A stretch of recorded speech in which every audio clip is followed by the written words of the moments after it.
Well, hello. So, I recorded the Renaissance Rum video last weekend, and basically immediately after that I got sick. I'm still a little bit sniffly. I feel like I'm mostly there, though. The thing is, my daughter, my 6-year-old, also got sick. She's over there watching Minecraft videos, but if she runs in later asking for something, that is what's going on. So we're going to try to knock this out, though.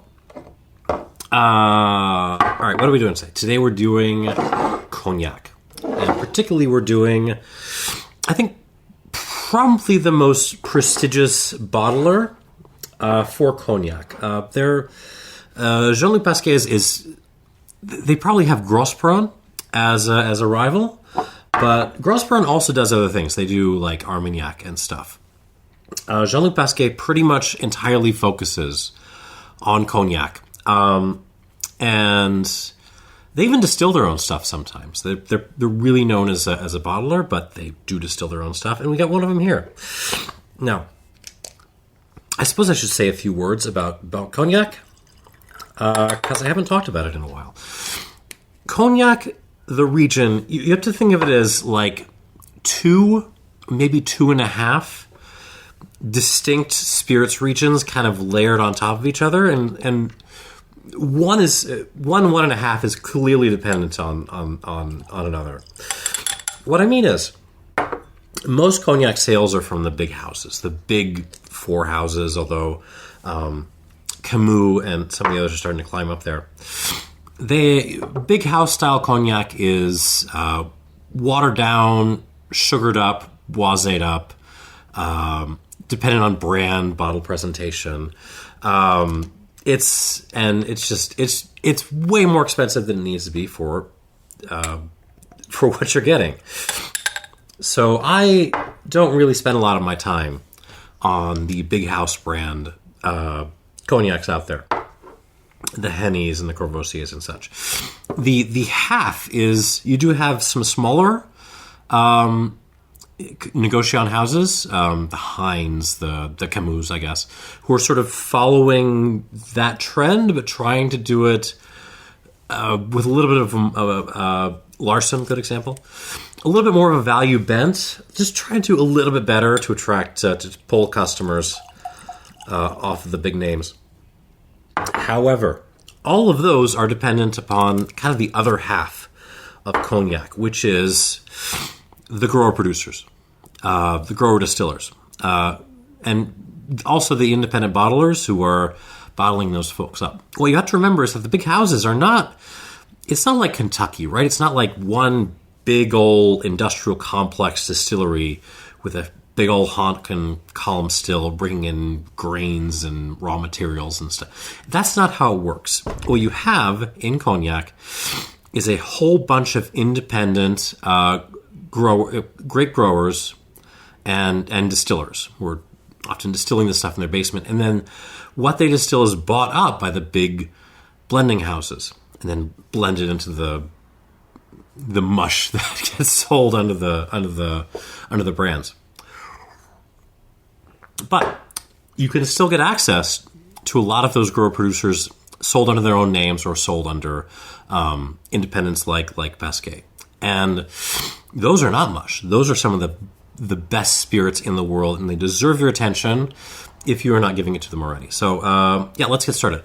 Jean-Luc Pasquet, we have got 3 bottlings from their I'm going to butcher my French, I'm sorry, Trésors de Famille series, which is basically like the highlighting individual people that they work with, growers, distillers that they're sourcing from. So you've got Chantal, you have got Anik, and you have got Claude.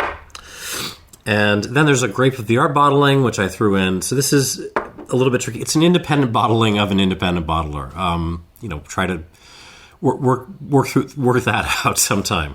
All right, let's get this started. We're going to begin with the Cognac de Chantal. All of these are Grande Champagne, so the most prestigious region in cognac tends to be tends to bring a little bit of everything. It's got power, it's got wood, but it's also got a little bit of finesse, a little bit of floral action sometimes. This Cognac de Chantal is a Lot 99, which is their shadow way of saying it's 1999 vintage, because declaring a vintage in cognac is an absolute pain in the ass, so most of the time they just do it in lot numbers. This could be gamed, but most of the time they seem to be keeping honest about it, but it could be gamed very quickly and very easily. What do we got here? So it's ugni blanc from Chantal Hillairet, who's the farmer, but it's distilled by Jean-Luc Pasquet themselves. Bottled circa 2024 or so. 120 bottles, so not a lot of this around. 42.5%. I think the cool part of this is it's organic ugni blanc from Grande Champagne. That's nifty. This is also not that expensive.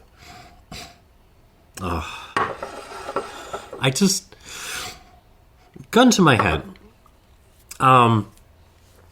Tell me to pick my favorite cognac region. It's going to be Borderies, because Borderies just delivers the kind of floral flower power that I really love in grape must-based spirits. But like the cognacs I tend to score the highest, I feel like they're the Grande Champagnes, because they just, you're getting raisins, golden raisins. You're getting a kind of metallic character, but like nice. But it's like imagine you marinated rust in peach preserves, and with a little squirt of like lemon orange juice. Definitely some flowers in this. Wow. Big old halo of flowers. Caramel. Some fig in there as well. Oh, the peach is pretty. Apricot as well. Certainly some like white pepper elements happening there. What is that? No, not white pepper. What is that? No, it's not pepper. It's like a mix of it's like a mix of cumin and clove, something like that. Something spicy, a little bit numbing. Cinnamon, most definitely. Cardamom. I mean, it's bringing a little bit of everything from cognac. And that's what I love about Grande Champagnes. Really good nose. Setting a great standard for the rest of the tasting. Let's see what we got on the palate.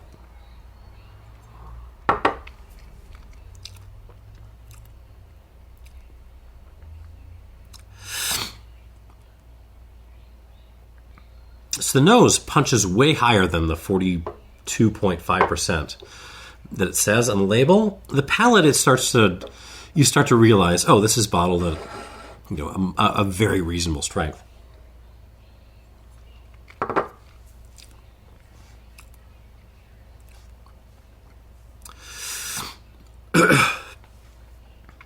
I mean, it's delicious, but it is falling off a little bit in terms of mouth presence, particularly the length. I'm getting a couple of flowers back hitting my tonsils, but most of the event is happening up front. So this is closing in on a quarter century old. It does not taste that old. It tastes young and fresh and a little bit short in the mouth. Flavors, very much like the nose. You got the flowers, you've got the caramel, raisins, peach, rust, cardamom, cinnamon, clove. That spicy thing is just like white pepper now. I can hear the Minecraft videos going on. I hope I don't get copyright struck because of the audio.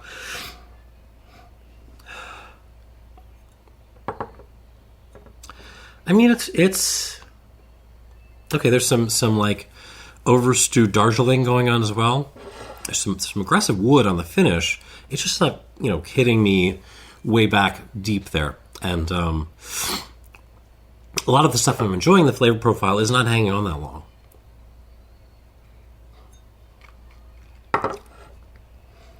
Man, what a nose though. Yeah, I'm a little bit torn. I want to come back to this. I'll add some water, like a couple drops. 1, 2, 3, 4.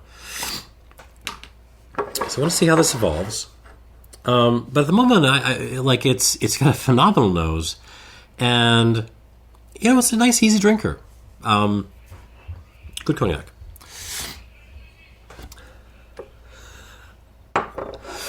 Let's see what we got on glass number 2, which I should tell you what it is. I'm sorry, I'm a little distracted because I'm wondering if my daughter is up to something. All right, this is the Le Cognac de Anik,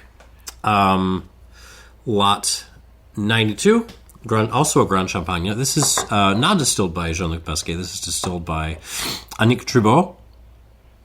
And I'm not even going to try the village name. You can read it yourself. 140 bottles of this, 45.9% ABV.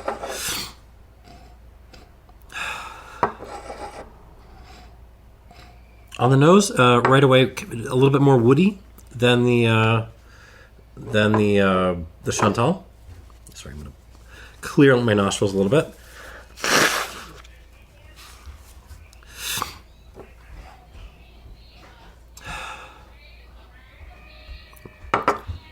Excuse me. She needed a popsicle. Popsicle is provided. Let us return to the Anik here. Much more woody on the nose. Black pepper. Flowers again. We've got that kind of like half potpourri, half almost like a perfume aspect to this. Prunes, figs. Touch of the sun-kissed raisin, the red box things.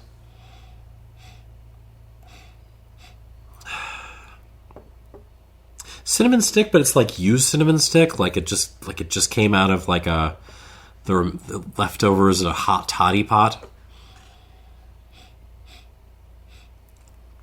A little touch of apricot, including the herbaceousness. I don't often get herbaceousness on cognac, but it's here. There's like some toasted mixed herbs kind of going on. Overall, it's a more austere nose than I'm going to forget all the names. The Chantal, the 99. More woody, yeah, more austere. Let's go with that. On the palate.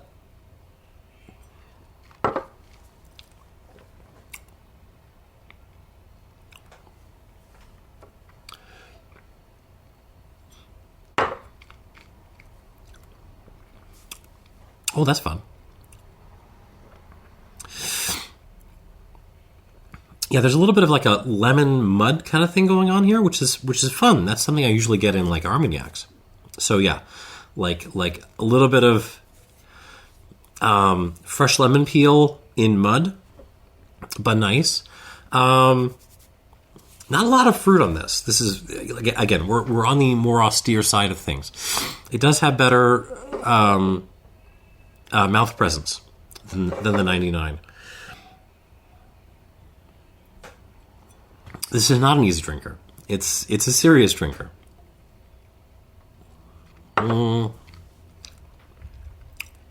Yeah, lemon mud. And yeah, a lot of the stuff from on the nose. That kind of floral perfume thing. Cinnamon, cardamom again. Herbaceous apricot. It's almost like, apricot eau de vie. So we're bringing I always find that apricot brandy brings a certain herbaceousness to it. That's more of what I'm tasting than like straight the fruit.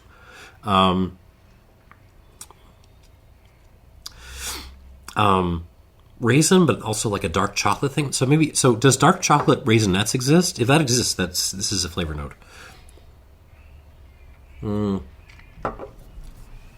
Touch of Dr. Pepper. Mud again. Overstewed tea. What kind of tea? It's not Darjeeling. I think it's just straight English breakfast tea. And yeah, it's much more, has much more presence in the mouth. We've got much more action happening in my tonsils, which is nice.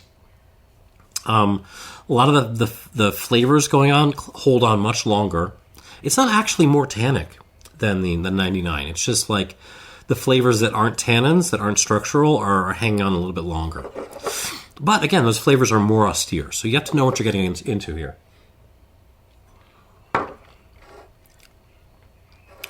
Interesting, fun. I'm going to give this a squirt of water, and we'll come back to it.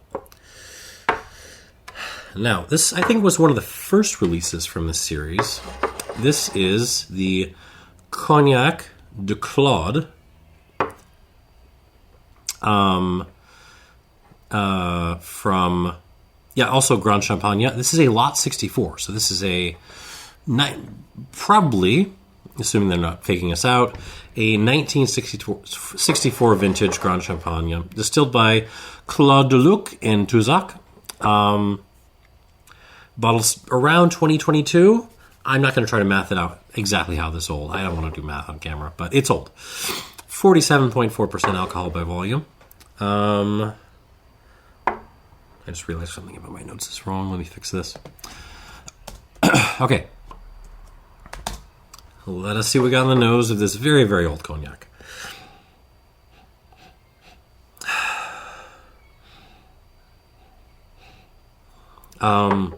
Dense, I would say, is the first note I would use for the nose.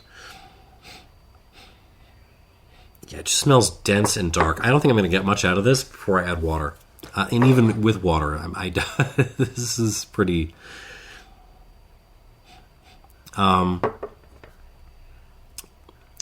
black pepper,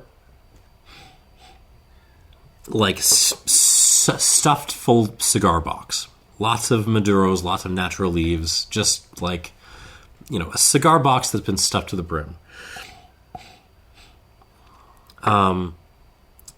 Some prunes, some fig, but it's almost like they've been toasted a little bit burned. There's some flowers here. Just a couple of wildflowers thrown in for fun. Really old coffee dregs. This is not normal old coffee dregs. This is like you didn't clean out the French press and went on like a 6-week vacation. That's, old coffee dregs. Dark tea leaves. So yeah, we're again more on the austere side of things here. Maybe like, half a teaspoon of like peach, maybe something like that. Okay. It smells very woody and very, very old. So I'm a little bit scared. Let's see what we got.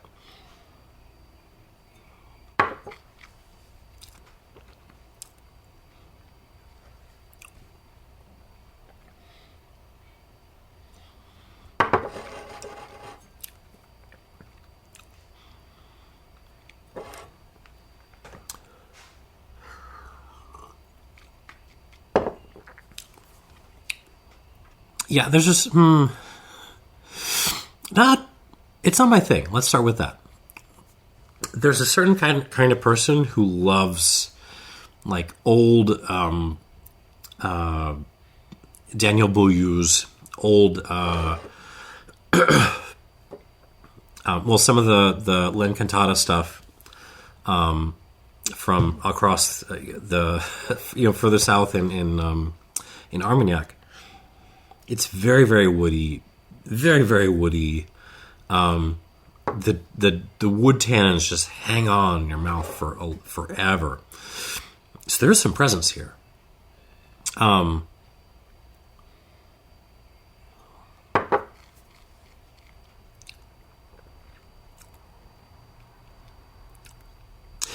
Don't think I'm trashing this, because I'm not. It's just a kind of profile that I'm familiar with, the kind of people who love this profile. There is a fair amount of fruit on the front end. Dried apricot, prune, fig. I'm not really getting raisin, actually, but it might be some in there.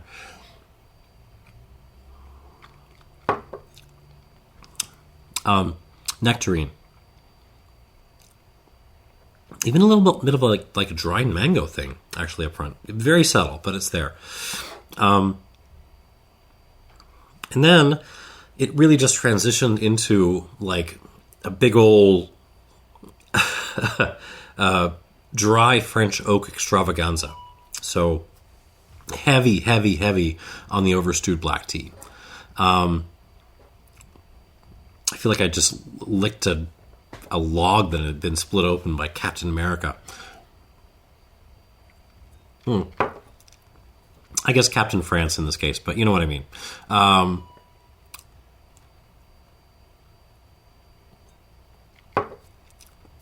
There's some orange peel giving this some lightening this up a little bit.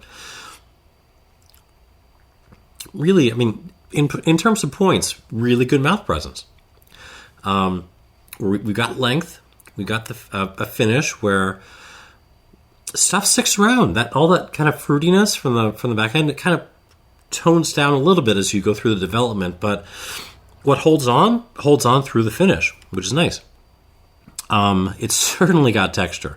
That texture is wood, but it's got texture. What else do I want to say about this? Oh, and it's got flowers too.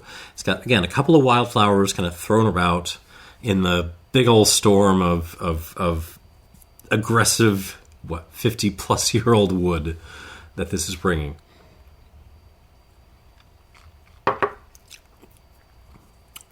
You already know if you're going to like this or not. From what all I've just said, you already know.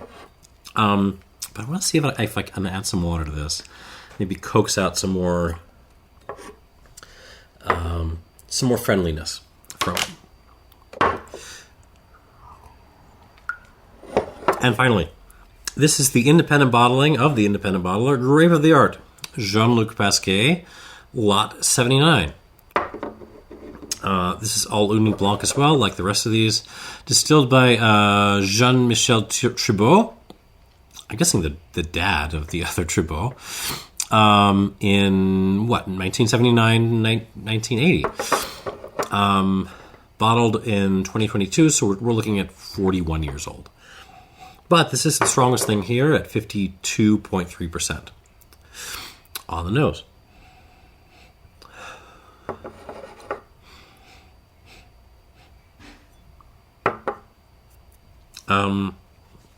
Similar energy to the Claude. It's very. We're more on like half smoked cigars than we are on like fresh cigars. There's an ashiness to this, a pepperiness.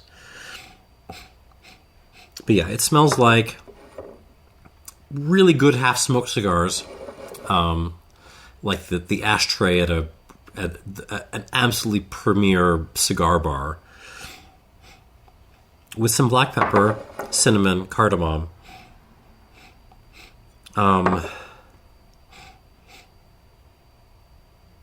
Floral stuff. Again, we're kind of on that half potpourri, half perfume kind of spectrum here. S'mores. There's some s'mores in here. I'm looking for fruit. There's there's fruit there. We're on the kind of melted fig prune spectrum of things. We're definitely in French oak territory here.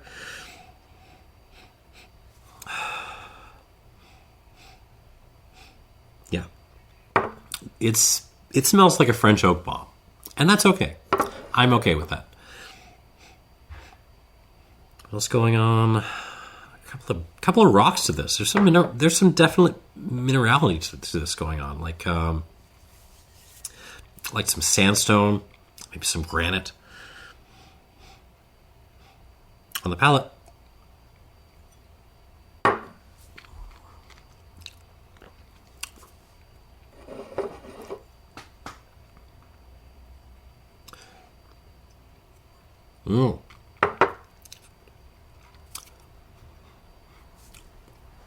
On the palate, this brings the fruit. Oh, and it brings the flowers too. Wow. Very different than the nose. I mean, not totally different. There's a continuity there. It's still got, the kind of ashy cigar, peppery thing to it, but it's bringing just a ton of fruit on the palate. Peach, fig, prune, golden raisin. Big old floral explosion. A little bit of mango again. Just a little bit of like dried mango in there. Tamarind as well. That's fun. We're starting to enter like tropical fruit territory. Cardamom, nutmeg, cinnamon, overstewed black tea. Again, that's kind of a running theme here.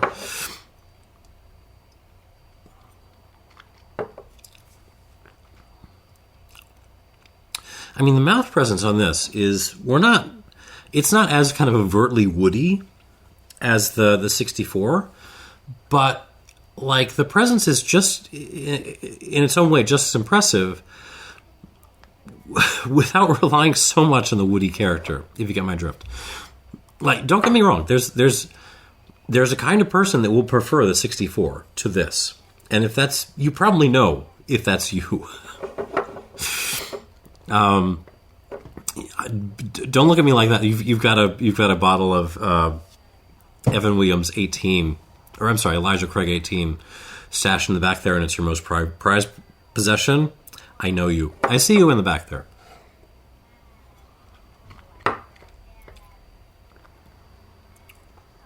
It's just a damn good Grande Champagne. It's if I were to pick holes in this, like it doesn't. I'm really enjoying the different aspects of this. It doesn't feel super duper integrated. It feels like you've got the flower layer, and you've got the fruit layer, and you've got the sort of structural cigar tea tannins kind of layer, and they're all great. But you can kind of see the seams between them. Let's see if water changes that. At least 2 squirts, right?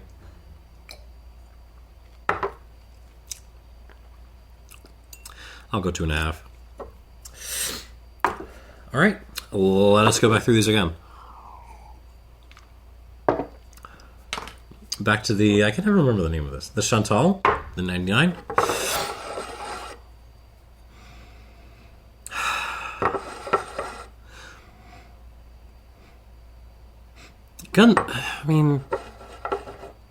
Guns in my head, this is still probably my favorite nose of this entire flight. It's just, that's personal taste. I can't entirely lean on that in my evaluation, but it's just, it's a hair bit more peppery now. The pepper has kind of come forward a little bit more. Excuse me, let me blow my nose one more time.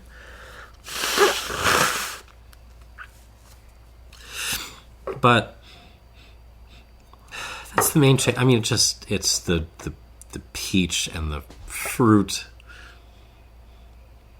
flowers. I mean, it smells like Grande Champagne, and that makes me happy. Now, the nose on this was not the problem. The problem was the mouth presence. Let's see if water has fixed that.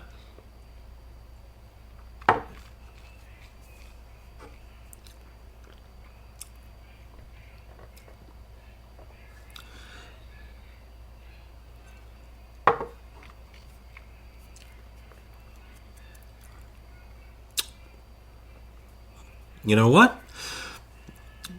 water has done a lot to fix that. I'm going to be real. Like, it's... Yeah, no, it's absolutely... So, mouth length, it's still not, like... We're still not getting into my lungs here with this stuff. But the mouth length is better. The finish, it hasn't gotten any more woody on the finish, but some of the fruity floral stuff that I'm enjoying so much is holding on for longer now that I've added some water.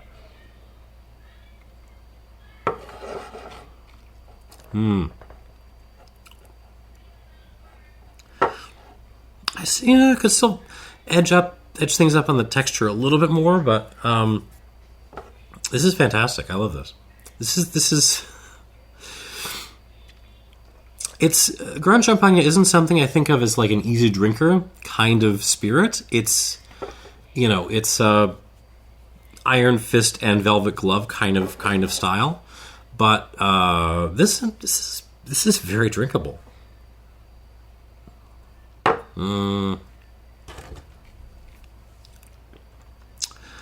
Oh, what do I score this?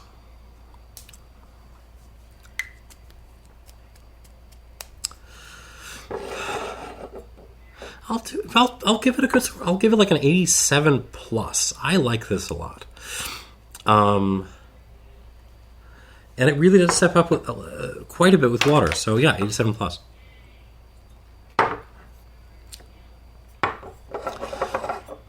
And let's see what the rest of the range has got. Back to the 99. This is the Anik.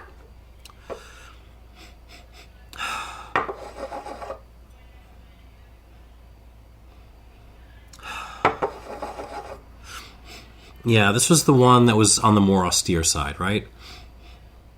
It still is. Like, it's just like mud with a squirt of lemon and some pepper and flowers, and that's what this smells like.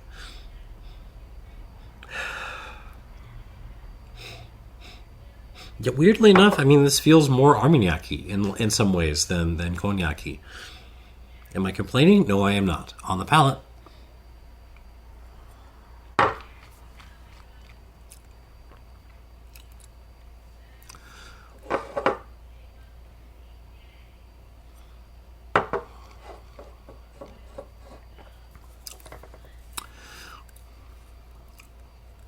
I like this profile.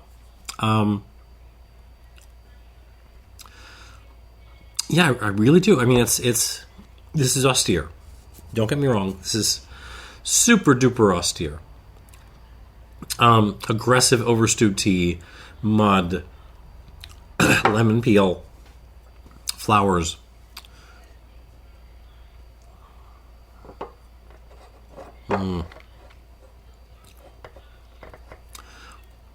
Really good mouth presence.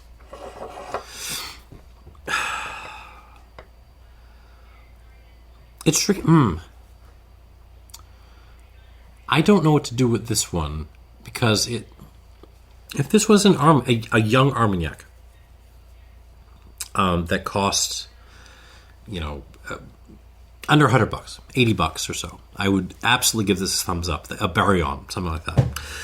I would give this a big thumbs up. Tell you to go out and buy a bazillion of it. But as a more expensive Grande Champagne Cognac, I'm not sure if this is what I want from the style, and it's certainly more than I want to pay for what this is bringing. So it's delicious. Don't get me wrong, this is delicious, but one more time.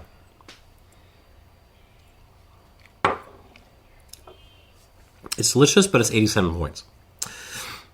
And the pricing on this, which I think is over $100 on Cognac Expert and a couple of other places, is more than I want to pay for this for that profile.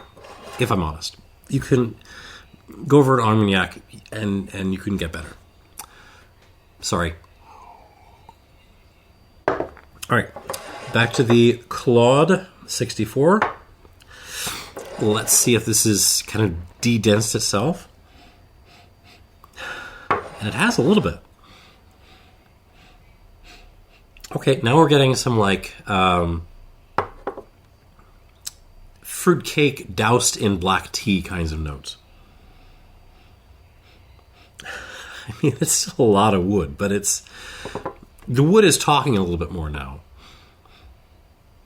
Yeah, fruitcake, tea, cigar box, all the cigars.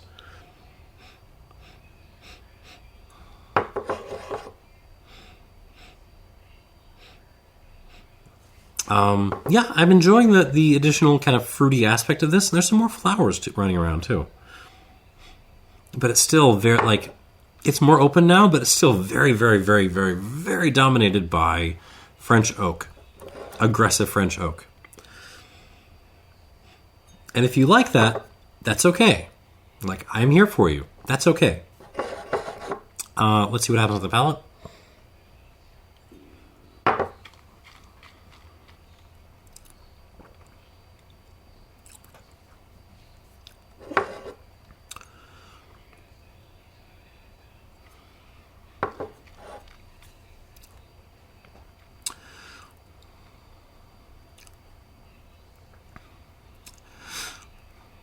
I mean, in terms of mouth presence, like this is a very good. Like we're in like A- territory. This is very good.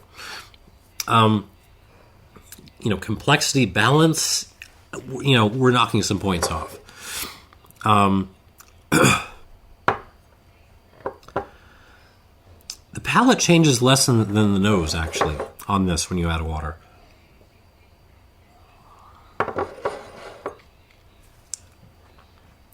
You got your globs of dried fruit up front, and then you're straight onto like wood and overstewed tea and coffee stuff on the back end. Great texture, great length, very, very good finish. Again, if you want the wood and price is no object, go buy this. This is your jam. If you like the big name Len Cantatas, the Daniel Beaulieu's, the like older bourbons, older American whiskeys, you go seek this out. But it's not my preferred style. If I'm totally honest.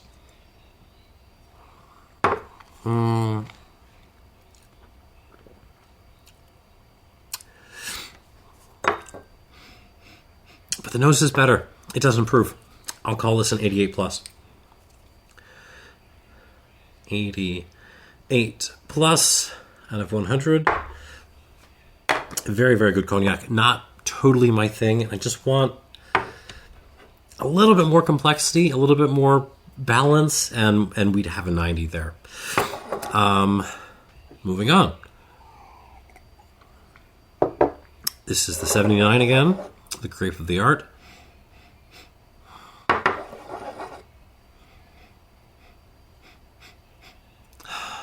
Not much change to the nose of this, honestly. A little bit of like a clove thing coming through. Almost an aniseed kind of. What is that? Something kind of numbing. But other than that, not a whole lot of change from the nose. It smells very kind of, burned but nice. On the palate, was much better on this than the nose.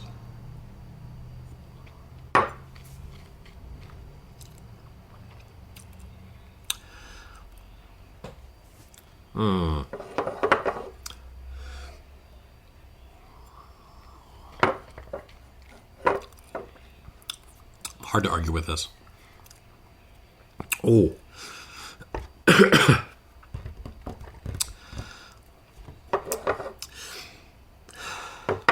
On the nose, it feels a little bit dumb, a little bit, too restrained. I wish the nose was better, but the palate is just. It feels in many ways what I would want from a 40-year-old Grande Champagne. It's got the wood, but it's also got like loads of peach and and prune and fig and other fruity stuff, even some mango in there. It's got the flowers. It's just got a little bit of everything, and that makes me happy.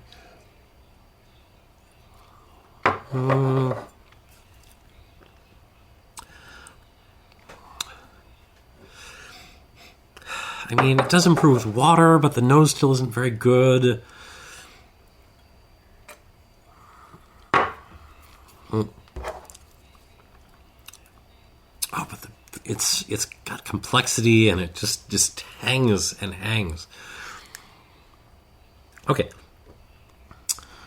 I'll call this an 89, but it's really it's an 89 plus, where I have to take away the plus because the nose just isn't that great. If I could get the nose from the 99 and put it on top of this, like, we would easily have a 90-point whiskey. But as it is, 89 points for this Grape of the Art. And yeah, that is the lineup. So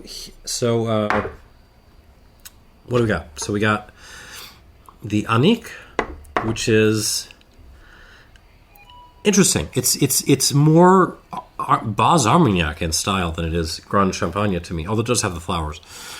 And that's fine. I totally dig the style, but not for the price point, if you get my meaning. And then the Chantal, I adore the nose of this. And it does improve on the palate, but it's still not going to beat, these two.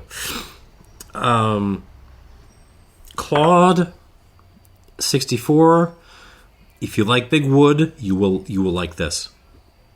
I want a little bit more balance in my Grand Champagnes, but still, 88 plus. And your winner is the 79. 89 points. Just especially once you add water on the palate, it's everything I want from a Grand Champagne. It's got that mix of elements, the balance, the interplay of elements that I want in that style. The nose could be a hair bit better. They could steal some lessons from Chantal here, but whatever. 89 points, and that is the video. Thank you for watching, and cheers. I'm gonna go check on my 6-year-old.